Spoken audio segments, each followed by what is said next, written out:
Senator from Kentucky.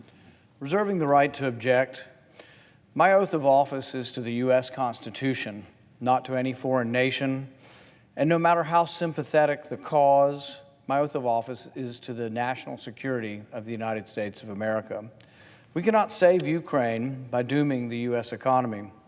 In March, inflation hit a 40-year high. Gasoline alone is up 48%, and energy prices are up 32% over the last year.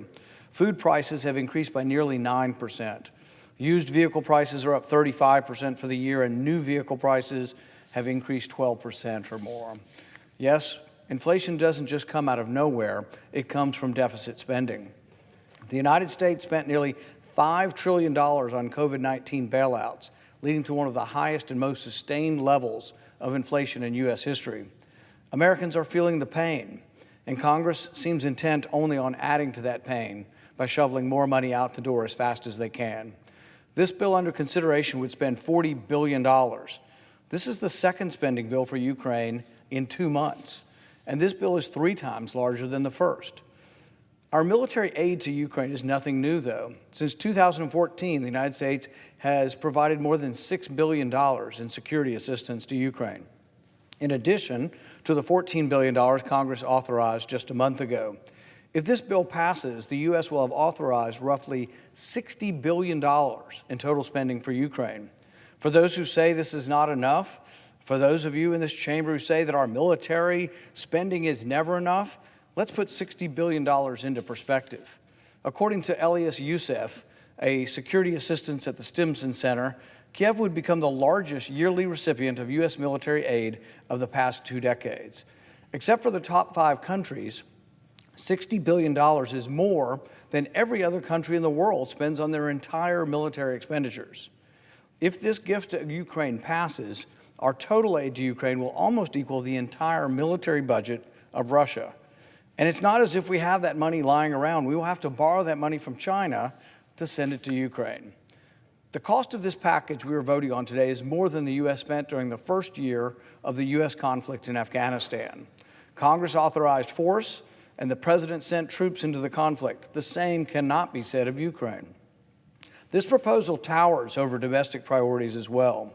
The massive package of $60 billion to Ukraine dwarfs the $6 million spent on cancer research annually. $60 billion is more than the amount the government collects in gas taxes each year to build roads and bridges. The $60 billion to Ukraine could fund substantial portions or entire large cabinet departments. The $60 billion nearly equals the entire State Department budget. The $60 billion exceeds the budget for the Department of Homeland Security and for the Department of Energy.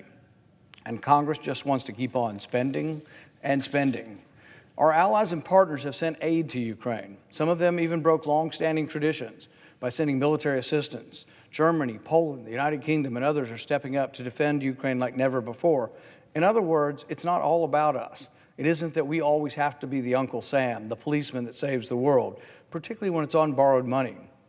Yet the United States accounted for nearly half of what's been spent so far. With a $30 trillion debt, America can't afford to be the world's policeman. The U.S. is trying to recover from the $1.6 trillion we spent on wars in the Middle East, not to mention the $5 trillion borrowed for COVID. We should not forget that the Soviet Union collapsed in large part, not because it was defeated militarily, but because it ran out of money. In an attempt to save Ukraine, will we doom the United States to such a future? In the past 2 years, the U.S. has borrowed more money than at any time in our history. We are already experiencing the greatest rate of inflation in over 4 decades. The assault on monetary discipline is untenable, and it cannot go on forever. Unless we put an end to the fiscal insanity, a day of reckoning awaits us. Congress should evaluate the cost of continuing down this path. The biggest threat to the United States today is debt and inflation and the destruction of the dollar. We cannot save Ukraine by killing our economic strength. So I act to modify the bill to allow for a special inspector general.